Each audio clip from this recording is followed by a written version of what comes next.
아이가 죽음에 관한 이런 명언을 남겼다고 합니다. 세상에 죽음만큼 확실한 것은 없다. 그런데 사람들은 겨우살이는 준비하면서도 죽음은 준비하지 않는다. 죽음만큼 이 세상에 확실한 것이 없는데 사람들은 그것을 준비하진 않는다는 거예요. 겨우살이, 그러니까 동절기 이제 겨울 맞이하면서 준비는 열심히 하는데 막상 죽음은 준비하지 않는다는 것이죠. 곱씹어 볼 만한 글입니다. 세상에 죽음만큼 확실한 게 없습니다. 우리 중에 나는 죽지 않는다, 그렇게 생각하신 분 계세요? 나는 절대로 죽지 않는다, 다만 늙을 뿐이다, 이런 아무도 안 계시죠? 네, 다 우린 죽는다는 거 아니에요. 이단 사이비 교주를 제외하고는 자기가 죽는다는 사실을 모르는 사람 빼고는 다 죽는다는 걸 알고 있어요. 말이 좀 희한한데. 근데 톨스토이 말처럼 앞으로 분명히 있게 될 죽음을 미리 준비하는 사람은 거의가 없는 것 같아요. 우리가 이제 겨울을 앞두고는 김장을 하죠. 그죠? 겨울에 먹을 김장은 준비하고, 또 요즘에는 유리창에다가 뽁뽁이를 붙여요. 그죠? 뽁뽁이를 열심히 붙여서 찬바람 들지 않도록 그렇게 준비를 하는데. 그래도 이렇게 이제 우리가 다가오는 겨울은 준비하면서도 우리 인생의 마지막 순간인 죽음은 대비하지 않습니다. 어떤 아이가 엄마에게 물었다고 그래요. 엄마, 우리는 죽어서 다 천국에 가는 거 맞지요? 이렇게 물었다고 그래요. 그러니까 엄마가, 그럼 우리가 죽으면 다 천국에 가지, 천국으로 우리 여행 가게 돼, 이렇게 말을 했다고 그래요. 그러자 아이가 이제 고개를 갸우뚱하면서 엄마에게 다시 묻습니다.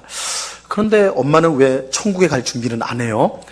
작년에 프랑스 갈 때 하고 올해 베트남 갈 때는 그렇게 몇 주 전부터 별거 다 준비하던데 왜 막상 천국에 갈 준비는 안 하는 거예요? 무슨 아이예요? 꾸며낸 이야기니까 너무 마음에 두지 마세요.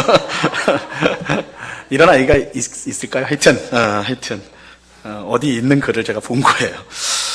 물론 죽음이 오지 않을 것이라고 생각하기 때문에 준비하지 않는 사람은 아무도 없을 거예요. 그죠? 죽음을 어떻게 준비해야 될지 모르기 때문에 이제 준비를 하지 않는 것이죠.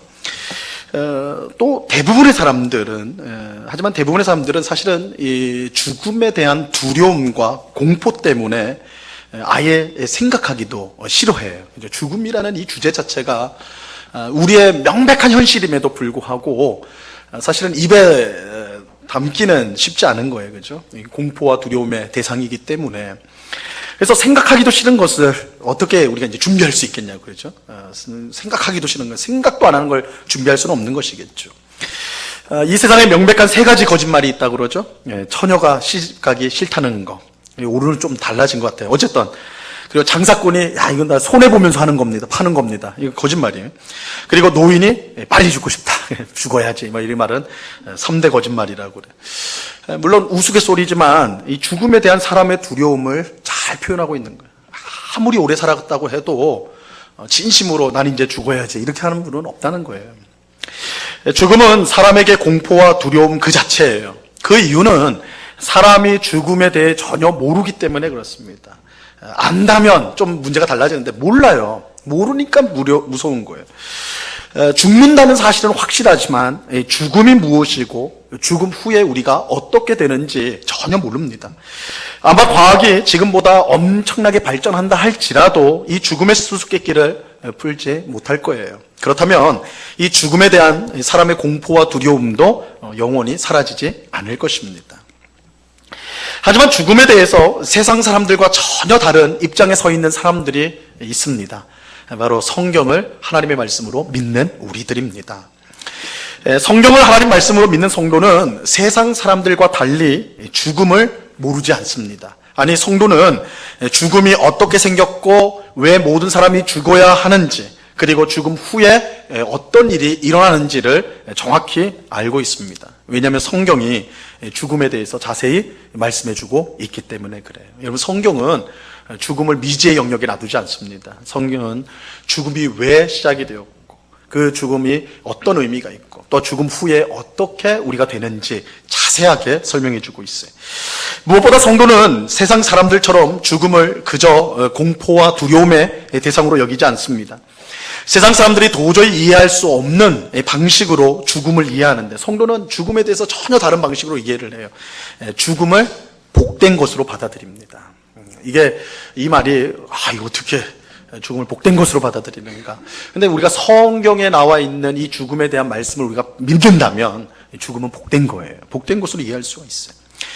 즉 죽음이 우리에게 유익하다라는 거예요. 그리고 한 걸음 더 나아가 성도는 죽음이 끝이 아니라 부활이 있다라고 믿습니다. 부활을 믿습니다.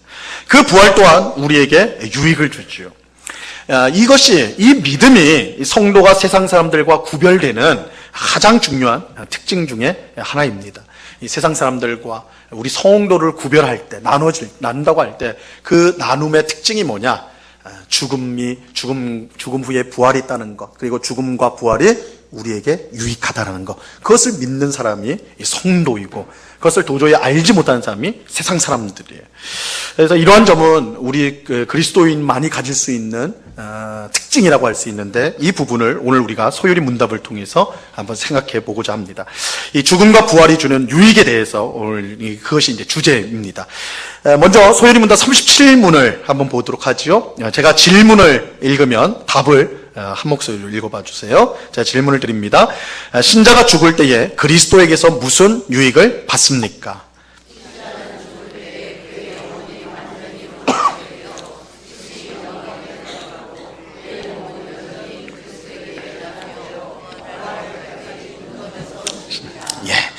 먼저 성경이 죽음에 대해 어떻게 말씀하는지를 우리가 이제 생각해 볼 필요가 있습니다. 이 성경은 죽음이 어떻게 사람에게 주어졌는지를 말씀하는데, 그게 죽음의 기원을 말씀하는데, 이 죽음은요, 그것처럼 자연적으로 원래 자연스럽게 원래부터 있었던 것이 아니라 사실은 하나님의 말씀에 불순종함으로 주어지게 된 것입니다. 그래서 이 죽음의 기원을 성경은 원래 인간이 태어날 때부터 갖고 있었던 숙명적인 것, 운명적인 것으로 설명하지 않고, 자연스러운 것으로 설명하지 않고, 하나님의 뜻에 불순종한 죄의 결과로서 죽음이 주어졌다라고 말씀하고 있어요. 창세기 2장 17절 말씀에 보면요, 선악을 알게 하는 나무의 열매는 먹지 말라. 내가 먹는 날에는 반드시 죽으리라 하시니라. 죽음에 대한 언급이 이제 최초로 나오는 거예요. 죽음은 사람이 늙으면 자연스럽게 찾아오는 결과가 아닙니다. 죽음은 하나님의 뜻에 불순종한 죄의 결과물이에요. 로마서 6장 23절이 이 사실을 분명하게 말씀합니다. 같이 읽습니다. 시작. 죄의 삭은 사망이요, 하나님의 은사는 그리스도 예수 우리 주 안에 있는 영생이니라. 죄의 죄를 지은 결과가 뭐예요? 사망, 죽음이에요, 죽음. 이런 점에서 죽음은 우리가 하나님 앞에 죄인이라는 사실을 가장 잘 보여주는 증거입니다. 사람이 죽는다? 그것은요, 어떤 의미냐면 우리 모두가 하나님 앞에 죄인이라는, 영적으로 보면 죽음은 우리가 죄인이라는 사실을 가장 잘 보여주는 증거라고 할 수가 있어요. 모든 사람이 죽는다는 것은 모든 사람이 하나님 앞에 죄인이란 뜻입니다. 자, 그렇다면 죽음 이후에는 어떤 일이 발생하는가? 하나님을 믿지 않는 많은 세상 사람들은 사람이 죽으면 먼지로 돌아간다, 먼지가 된다, 이렇게 주장을 해요. 그냥 사라진다는 거예요. 없어지는 거예요. 만약 그 주장이 맞다면요, 그것 굉장히 다행스러운 일이에요. 굉장히 다행스러운 일이에요. 우리가 살면서 아무리 큰 죄를 지었다 하더라도 아무런 책임을 지지 않기 때문에 그런 것이죠. 인간적으로 생각하면 만약에 진짜 죽어서 우리가 먼지처럼 사라지는, 그냥 없어진다, 무가 된다, 없어진다, 이렇게 되면 그거 굉장히 다행한 일이에요. 실제로 다행한 일이겠죠. 하지만 성경은 그렇게 결코 말씀하지 않아요. 그렇다고 말씀하지 않아요. 이게 문제예요. 히브리서 9장 27절 말씀입니다. 이 말씀도 같이 읽습니다. 시작. 이 말씀이 안 나오네요. 같이 읽습니다. 저 말씀이 아니죠. 제가 읽을게요. 한 번 죽는 것은 사람에게 정해진 것이요, 그 후에는 심판이 있으리라. 한 번 죽는 것은 사람에게 정해진 거예요. 다 죽어요. 그런데 그 후에 뭐가 있어요? 심판이 있어요. 이게 성경에 명백하게 우리에게 말씀하는 거예요. 심판이 있다, 심판이 있다. 성경은 죽음이 끝이 아니라고 분명히 말씀합니다. 죽음 후에 심판이 있어. 이거는 성경 어디를 펴봐도 마찬가지예요. 죽음이 끝이 아니다. 죽음 후에 심판이 있다, 심판이 있다. 우리는요, 하나님 앞에서 심판을 받게 될 거예요. 근데 이 심판은 우리에게 무시무시한 심판이에요. 왜냐하면 우리가 이 땅을 살면서 행한 모든 일을 자기 입으로 고백해야 하기 때문에 그렇습니다. 로마서 14장 10절로 12절 말씀인데 한번 잘 들어보세요. 내가 어찌하여 내 형제를 비판하느냐? 어찌하여 내 형제를 업신여기느냐? 우리가 다 하나님의 심판대 앞에 서리라. 기록되었으되 주께서 이르시되 내가 살았노니 모든 무릎이 내게 꿇을 것이요 모든 혀가 하나님께 자백하리라 하였느니라. 이러므로 우리 각 사람이 자기 일을 하나님께 직고하리라. 우리는 죽음 후에 하나님의 심판대 앞에 다 서게 될 거예요. 그리고 우리 각자의 혀로서 자기가 살아온 삶을 하나님 앞에 직접 말하게 될 거예요. 우리 각자가 각자의 혀로 자기 입으로 말하게 될 거예요. 이때 하나님을 적당히 속일 수 있을 거라고 꿈에도 생각하면 안 돼요. 이 세상 법정에서는 물론 법정에서 거짓말하면 그것도 큰 죄이겠지만 근데 이 세상 법정에서는 속일 수도 있어요. 사람이기 때문에. 내 마음속에 일어난 일은 어떻게 알겠어요? 근데 하나님 법정은 달라요. 하나님은 우리의 마음의 중심을 보시는 분이기 때문에 하나님을 결코 속일 수가 없어요. 하나님 앞에서 그냥 덮고 갑시다 이렇게 말할 수 있는 게 없어요. 하나님 눈앞에는 다 자명해요. 자명하게 모든 것이 다 떠오르게 돼 있다고요. 그래서 하나님 앞에 감춰진 것이나 숨겨진 것은 아무도 없습니다. 아무것도 없어요. 우리는 그야말로 우리가 행한 모든 일을 그대로 자백하게 될 거예요. 자백하지 않을 수가 없어요. 자백하게 될 거예요. 그리고 그것에 따라서 판결이 나게 돼요. 심판이니까. 판결이 나요. 하나님 앞에 무죄를 받지 못한 사람은 지옥에 던져지게 돼요. 마태복음 13장 41절과 42절입니다. 인자가 그 천사들을 보내리니 그들이 그 나라에서 모든 넘어지게 하는 것과 또 불법을 행하는 자들을 거두어내어 풀무불에 던져 넣으리니 거기서 울며 이를 갈게 되리라. 하나님께 심판을 받아 지옥에 던져진 사람은 영원한 고통을 당하게 될 것입니다. 이것이 죽음 이후에 일어나게 되는 일이에요. 그러니까 물론 지옥이 불타는 곳입니까?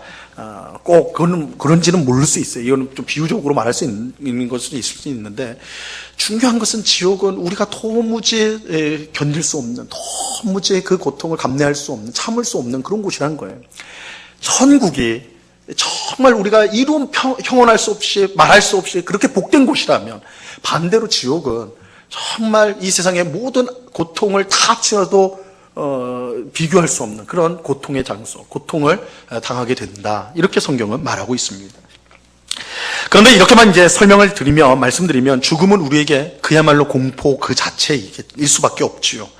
왜냐하면 성경이 말씀하는 대로 우리 모든 사람이 죄인이기 때문에 그렇습니다. 그렇다면 죽음 후 우리를 기다리는 것은 무서운 심판과 그로 인한 지옥이 전부일 거예요. 상황이 이렇게 되면 세상 사람들처럼 죽음을 모르는 것이 차라리 나을지 모르겠어요. 하지만 우리가 이미 알고 있듯이 이 성도의 죽음은 세상 사람들의 죽음과는 전혀 다릅니다. 우리 성도의 죽음은 세상 사람들의 죽음과 달라요. 물론 성도나 세상 사람들이나 똑같이 죽임을 당합니다. 그리고 죽음 후에 똑같이 심판을 받게 돼요. 여기까지는 똑같아요. 하지만 심판의 결과는 완전히 달라요. 심판의 결과는 다릅니다. 성도는 유죄 판결이 아니라 무죄 판결을 받게 돼요. 무죄 판결을 받습니다. 당연히 지옥에 던져지지 않고 천국으로 가게 됩니다. 물론 이런 결과가 나오는 것은 우리가 이 세상 사람들보다 훨씬 훌륭하거나 도덕적이거나 윤리적인 삶을 살았기 때문이 아니에요. 사실 살아온 결과만 따지고 보면요, 우리가 하나님 앞에서 우리가 세상 사람들과 우리가 같이 섰을 때 그 삶을 비교해 보면 사실은 하나님 앞에서는 50보 100보예요. 우리가 교회 열심히 다니고 또 착하게 살려고 했다. 우리가 볼 때는 좀 차이가 있는 것 같아도 하나님 볼 때는 죄인이라는 점에서는 차이가 없습니다. 50보 100보예요. 그러니까 우리가 살아온 걸 가지고 하나님 앞에 나를 좀 더 봐달라고 이렇게 말할 그런 게 없어요. 우리 중 어느 누구도 하나님 앞에서 떳떳하게 살았노라고 말할 수 있는 사람은 없습니다. 어느 누구도 무죄 판결을 받아 마땅한 사람은 없어요. 그럼에도 불구하고 성도는 무죄 판결을 받게 됩니다. 그 이유는 분명해요. 하나님께서 죄를 지은 우리가 아니라 우리 죄를 대신 짊어지신 예수님을 보시기 때문에 그렇습니다. 하나님은 우리의 죄 문제가 예수님의 십자가 죽음에서 완전히 해결되었다고 인정하세요. 완전히 해결되었다고. 로마서 3장 24절 말씀인데요. 이 말씀 중요한 말씀이에요. 우리 한번 같이 읽습니다. 시작. 그리스도 예수 안에 있는 속량으로 말미암아 하나님의 은혜로 값없이 의롭다 하심을 얻은 자 되었느니라. 예수님의 속량, 즉 우리 죄를 속하기 위한 십자가 죽음으로 말미암아 우리가 의롭다 하심을 얻은 자가 되었습니다. 이 의롭다 하심을 얻었다는 것은 하나님의 심판대 앞에서 무죄 판결을 받았다는 거예요. 여러분, 이 성경에서 의롭다 하심을 받았다, 특별히 로마서나 갈라디아서에서 많이 나오는 표현인데, 의롭다 하심은요, 다른 말로 무죄 판결을 받았다, 이 법적인 용어예요. 하나님의 심판대 앞에서 무죄 선고를 받았다라는 뜻의 의롭다 하심을 받았다는 거예요. 그러므로 성도에게 죽음은 더 이상 공포와 두려움의 대상이 아니에요. 왜냐하면 예수님을 믿음으로 이미 의롭다 하심을 받은 사람이 되었기 때문입니다. 다시 말하면 심판은 마지막 날에 받게 되겠지만, 여러분, 심판은 마지막 날에 있어요? 예수님 재림하신 날에 있게 될 거예요. 하지만 그 결과, 그 심판의 날에 있게 될 그 결과는 이미 우리에게 주어졌어요. 뭘로 주어져요? 무죄 판결. 우리가 무죄 판결을 받은 사람이에요. 무죄 판결을 받은 사람이에요. 이렇게 말해도 여러분에게 전혀 감동이 되지 않는 것은 우리는 죄인이라고 별로 생각을 하지 않기 때문에 그런 거예요. 그죠? 하나님 앞에 딱 섰을 때 이게 실감이 날 거라고, 사실은. 우리는 적당히 그래도 괜찮은 사람이라고 생각을 합니다. 근데 하나님 앞에, 심판대 앞에 서면 전혀 생각이 달라집니다. 우린 정말 두려울 수밖에 없는 데인데, 그때 무죄 판결을 받는 거예요. 그렇죠? 그러니까 사실은 이 무죄 판결이 받는 시기는 예수님이 재림하신 훗날이 될 거예요. 그러나 이미 예수를 믿은 우리이기 때문에 이게 이미 주어졌어요. 그래서 성경은 이미 의롭다 하심을 받았다고 말을 하는 거예요. 받을 것이다가 아니라 받았다고 말을 해요. 받았다고. 그래서 우리가 마지막 날 심판에 있을 그때의 판결은 우리가 지금 받은 이 판결이 확증되는 날이다. 확증되는 날이다. 이렇게 생각하시면 돼요. 자, 이런 이유로 성도에게 죽음은 세상 사람들과는 전혀 다른 의미를 가져요. 다른 의미를 갖습니다. 소요리 문답은 성도에게 죽음은 유익한 것이라, 죽음은 유익한 것이라. 이거 완전히 차원이 다르죠. 죽음은 유익한 거예요. 죽음은 유익한 것이다. 소요리 문답은 죽음을 통해 얻게 될 유익에 대해서 이 세 가지 정도로 우리에게 알려주고 있어요. 첫 번째는 우리의 영혼이 완전히 거룩하게 되는 유익을 얻습니다. 이 성도에게 죽음의 날은 이 땅을 살 동안 지긋지긋하게 우리를 괴롭혀온 죄성에서 완전히 해방되는 날이에요. 이것도 별로 감동이 안 되는 표정을 짓고 있는 이유는 그만큼 우리가 죄가 얼마나 우리를 괴롭히고 우리를 넘어뜨리고 그거 하는 건지를 우리가 치열하게 싸우지 않기 때문에, 사실은 죄에 대해서 우리가 깊이 생각하면 할수록 이 죄라는 건 치를 떨리게 하는 거예요. 하나님을 위해 하나님의 말씀에 순종해 보려고 하는 우리들을 여지없이 무너뜨린 게 죄의 권세예요. 우리 속에 여전히 남아있는 이 죄의 본성이 있기 때문에, 성질이 있기 때문에 우리가 늘 주님 앞에 기도하고 말씀 보고 주님의 뜻대로 살려고 힘쓰지만 계속 실패하는 게 뭐예요? 우리 속에 있는 이 죄성 때문에, 지긋지긋한 이 죄성이 우리를 늘 발목을 잡아요. 이게 언제까지 지속됩니까? 이 땅을 사는 동안 계속돼요. 신앙생활을 50년 하면 이게 사라질까요? 한번 물어보세요. 오늘 예배 마치고 50년 하신 분 찾아가지고. 안 그런다고요. 사도 바울은 이제 유언적으로 쓴 디모데 전후서에서 뭐라고 그래요? 나는 죄인 중에 괴수다 그러죠. 이게 그냥 립서비스로 그냥 말로 표현한 것이 아니라 하나님 앞에 더 의롭게 살려고 힘쓰는 성도일수록 이 죄의 권세가 얼마나 끔찍한 건지를 자각하게 되는 거예요. 그런데 죽음은요, 이것으로부터 해방시키는 날이에요. 죽음은 우리 속에 있는 죄성을 완전히 제거합니다. 우리는 죽음을 통과할 때 우리 속에 있는 죄성이 완전히 사라지는 것을 경험하게 돼요. 영광스럽게 되는 거예요. 그래서 우리가 이제 영광스럽게 된다라고 해서, 우리는 죽음을 통해 영광스럽게 되는데, 영광스럽게 된다고 해서 이것을 영화라고 표현을 해요. 영화. 우리 성화라는 말 많이 들어보셨죠? 성화? 거룩하게 되어가는 거. 그 성화의 마지막 종착지가 뭐예요? 영화예요. 영화. 죽음을 통해 우리는 영화에 도달하게 되는 것입니다. 이런 점에서 죽음은 성도에게 말할 수 없는 유익을 줍니다. 죄에서 온전히 벗어나 더 이상 유혹받거나 시험받는 것이 없이 하나님을 온전히 사랑하고 옆에 있는 사람을 온전히 사랑할 수 있게 되기 때문에 그렇습니다. 여러분, 죄 없이 사는 삶을 상상해 보셨습니까? 여러분의 마음 가운데 정말 어두운 구석이 하나도 없는 삶을 살아간다 상상해 보셨냐고. 그게 천국이에요. 아무런 유혹이 없어. 아무런 마음에 탐심이 없어. 상대방이 잘 되는 거 보면 우리 배가 저절로 아파오거든요. 그 저절로 아파오는 게 이 죄된 본성 때문에. 근데 그게 없어. 남이 잘 될 때 내가 너무너무 기뻐요. 그러니까 천국이에요, 천국. 그렇죠? 이게 죽음을 통해 우리에게 이루어지는 상태가 되는 것입니다. 둘째로 우리는 죽는 즉시 영광에 들어가게 됩니다. 죽는 즉시 영광에 들어가게 돼요. 어떤 사람들의 주장들처럼 사람이 죽으면 영적으로 잠을 자다가 최후 심판 때 부활하여서 천국에 들어가는 것이 아닙니다. 성도는 죽음과 동시에, 중요한 거예요, 동시에 천국에 들어가게 됩니다. 여러분, 사람이 죽으면 어떻게 돼요? 바로 천국에 들어가요. 우리 성도는 바로 천국에 들어가게 돼요. 빌립보서 1장 23절 말씀입니다. 같이 읽습니다. 시작. 내가 그 둘 사이에 끼었으니 차라리 세상을 떠나서 그리스도와 함께 있는 것이 훨씬 더 좋은 일이라 그렇게 하고 싶으나. 그죠? 지금 우리 전에 사실 주일 예배 때 이 내용을 살펴봤는데, 사도 바울이 로마 감옥에 갇혀 있으면서 중요한 재판이 있다고 그랬죠? 이 재판의 결과는 둘 중에 하나예요. 무죄 석방을 받든지 사형 선고를 받든지 둘 중에 하나예요. 그래서 사도 바울이 뭐라고 하냐면, 내가 그 둘 사이에 끼어 있다. 내가 살 것인지 죽는 것인지 이 둘 중에 끼어 있다는 거예요. 그런데 내가 선택할 수는 없지만 내가 바라는 게 있다면, 그래서 바라는 게 있다면 뭐예요? 차라리 세상을 떠나서 누구와 함께 있어요? 그리스도와 함께 있는 거예요. 그러니까 이거는 바울 개인의 소망이었던 거예요. 만약에 이번 재판을 받을 때 내가 사형 선고를 받으면 나는 주님과 함께 있으니까 내가 만약에 선택만 할 수 있다면 난 그걸 선택하고 싶다. 근데 나중에 사도 바울이 뭐라고 해요? 그러나 빌립보 성도들을 위해서는 내가 살 것을 확신한다. 하나님이 내게 아직 사명을 주셨기 때문에 난 죽지 못하고 살 것이다. 이렇게 말을 하거든요. 근데 사도 바울이 이 말을 하면서 내가 이 죽으면 잠을 자다가 나중에 예수님 오실 때 부활하게 될 것이다. 이런 상상이 아니거든요. 죽자마자 어디로 가요? 주님과 함께 있어요. 그죠? 주와 함께 한다. 이게 성도가 죽음 후에 일어나게 되는 일이에요.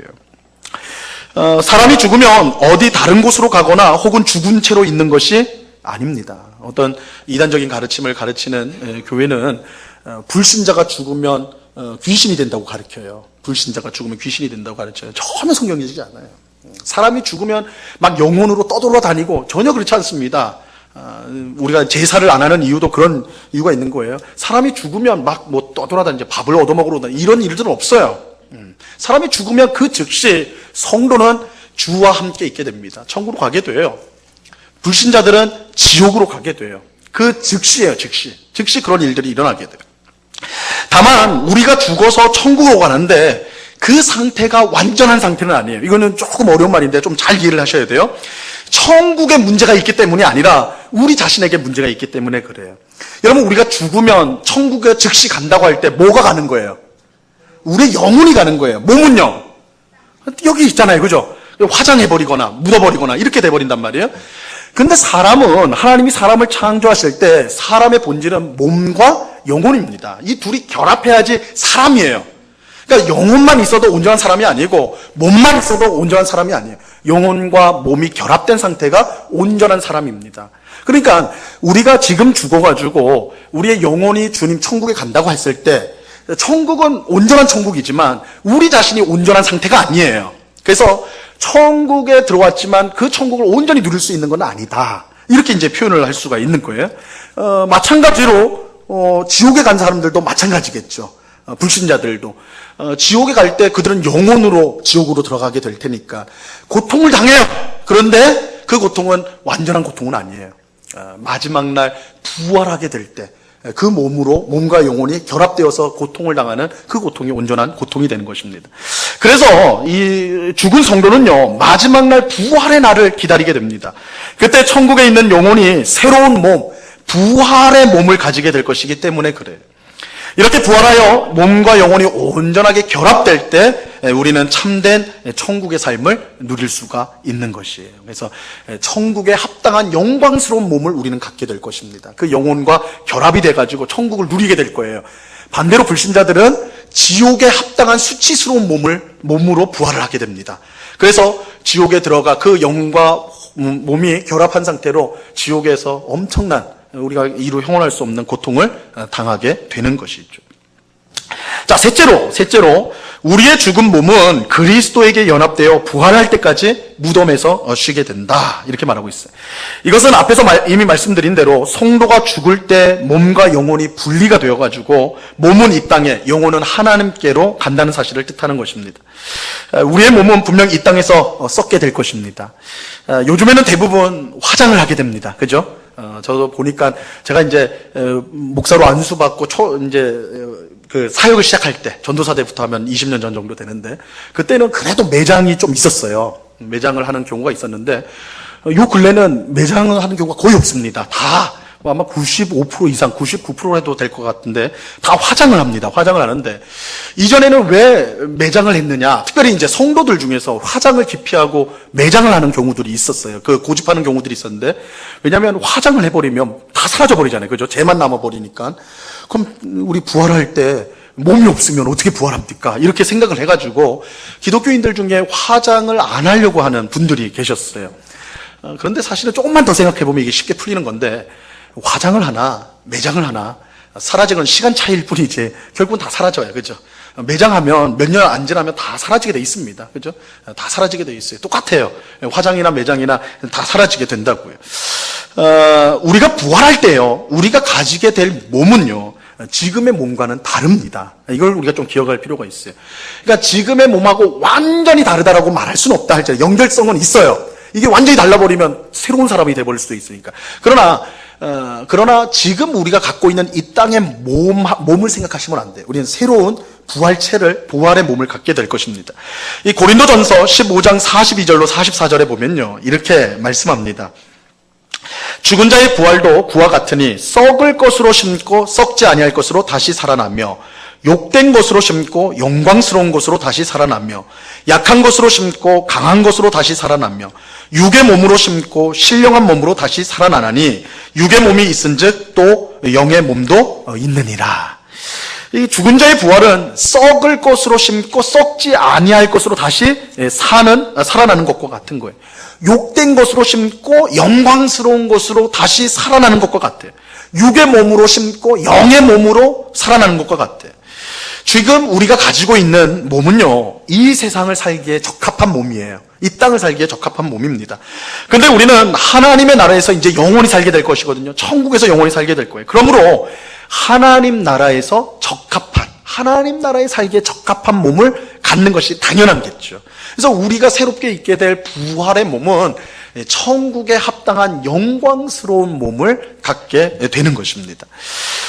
이것은 이제 앞에도 말씀드린 것처럼 지옥도 마찬가지예요. 불신자들은 마지막 날 지옥에 합당한 아주 수치스러운 몸으로 부활하게 될 것입니다. 근데 이게 정확하게 어떤 모습이냐는 성경이 그렇게 말하지 않는데, 다만 욕되고 약하고 이렇게 이제 표현을 하는 거예요. 또 우리 천국에 들어갈 부활체는 강하고 또 영광스럽다 이렇게 표현하기 때문에 우리가 마지막 날 부활하게 될 때는 천국에 합당한 영광스러운 몸을 가지게 될 것이요, 강한 몸을 갖게 될 것이요, 지옥에 가는 불신자들은 그 지옥에 합당한 수치스럽고 약하고 더러운 몸을 갖게 될 것이다. 이 정도로 우리가 이제 기억을 하면 될 것 같습니다. 지금까지 우리는 성도에게 죽음은 유익한 것이다 라는 것을 살펴보았고요. 원래 이제 죽음이라는 것은 두려운 것이고 절망스러운 것이지만 예수 그리스도로 말미암아 우리에게 유익한 것이 되었다, 이것을 말씀을 드렸습니다. 성도는 죽음을 통해 완전히 거룩하게 되는 영화의 상태가 되고 즉시 영광에 들어가게 되면, 그러니까 우리 떠돌아다니는 거 아니에요? 여러분들 죽어서 막 누가 저기 있는 것 같아 이러시면 안 돼요. 다 천국으로 바로 가는 거예요.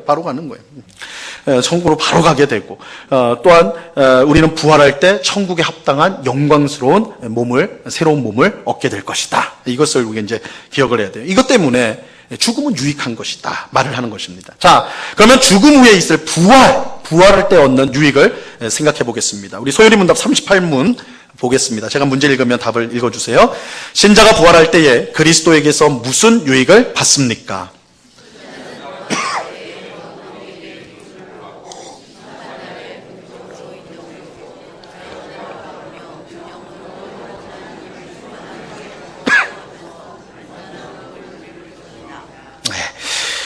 성도가 부활할 때 받는 유익은 죽을 때 받는 유익과 연결이 돼요. 이거는 뭐 떨어질 수가 없어요. 사실은 죽음과 부활이 연결되는 사건이기 때문에. 그래서 이 내용은 우리가 좀 간략하게 한번 좀 생각을 해볼게요. 첫째는 성도는 부활할 때 영광 중의 일으킴을 받습니다. 이 영광 중의 일으킴을 받는다는 것은 죄된 본성을 가진 연약하고 부족한 몸이 아닌 천국에 합당한 영광스러운 새로운 몸으로 부활하게 된다. 우리 앞에서 이미 봤죠.